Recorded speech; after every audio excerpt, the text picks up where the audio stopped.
Today's hearing is about the need for this committee to draft and to pass a bipartisan highway infrastructure bill. Both Ranking Member Carper's staff and my staff have been working on drafting this legislation along with all of the members of this committee. We appreciate all the input that we've received from our home states, from our fellow members, and from transportation stakeholders. It's our shared goal to advance a bill out of the committee this summer. That means the Senate Environment and Public Works Committee will be first out of the gate to pass a highway infrastructure bill. This is appropriate given this committee's history of initiating bipartisan efforts to pass previous surface transportation bills. We have crumbling roads and bridges, and they desperately need to be repaired and replaced.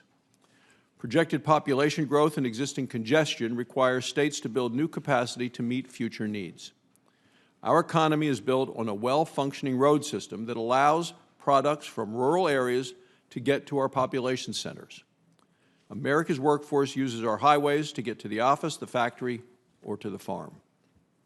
In 2015, the U.S. transportation system moved a daily average of about 49 million tons of freight that was worth more than $52 billion. That's a daily average.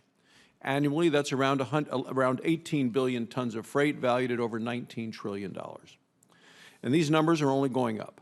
According to the Department of Transportation, by 2045, our aging roads and bridges will carry an additional 4 billion tons of freight annually.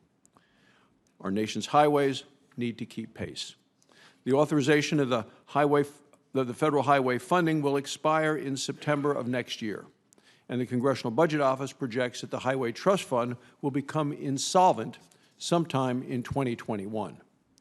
Our bridges and roads are in need of serious investment.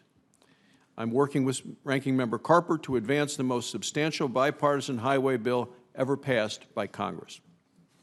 We, along with the other members of the committee, are working to pass a 5-year highway infrastructure bill to fix our roads, our bridges, and our highways.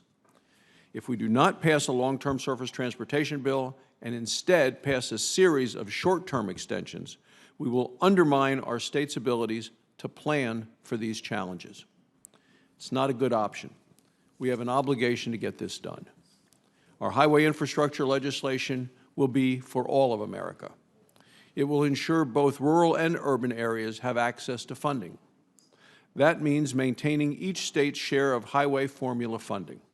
Formula funding gives each state the flexibility that they need to address their specific surface transportation needs.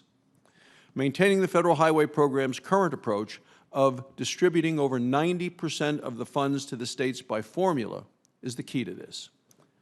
Using the formula-based approach expedites the delivery of highway infrastructure spending. So states get the funds they need faster. It is a proven approach that works for everyone and should be continued. Our bill will also speed project delivery through streamlining. By cutting Washington red tape, highway projects can get done better, faster, cheaper, and smarter. In our legislation, we must reduce the time it takes for federal permitting. We need to lower paperwork burdens on states, and we need to incorporate innovative construction approaches and other technologies. This will be the most substantial highway bill ever passed by Congress, and it needs to be paid for. The Environment and Public Works Committee doesn't have jurisdiction over revenues for the highway bill. Ranking Member Carper and I are going to work with other members to find ways to responsibly pay for the legislation. I believe highways should be paid for by their users. I'm committed to making sure that everyone who uses the roads contributes to maintaining and improving them. That must include electric vehicles and other alternative fuel vehicles, which will become an increasing share of the cars on the road. We will also work with other surface transportation committees, including the Commerce and the Banking Committees, to include their input in the legislation as we move to the Senate floor. I'm thankful to Ranking Member Carper for his partnership and look forward to continuing to work together with him in a bipartisan way to pass a surface transportation infrastructure bill, a bill that will grow America's economy, will improve the safety of our roads, and will enhance quality of life for the American people. And I'd like to recognize Senator Carper for his opening remarks.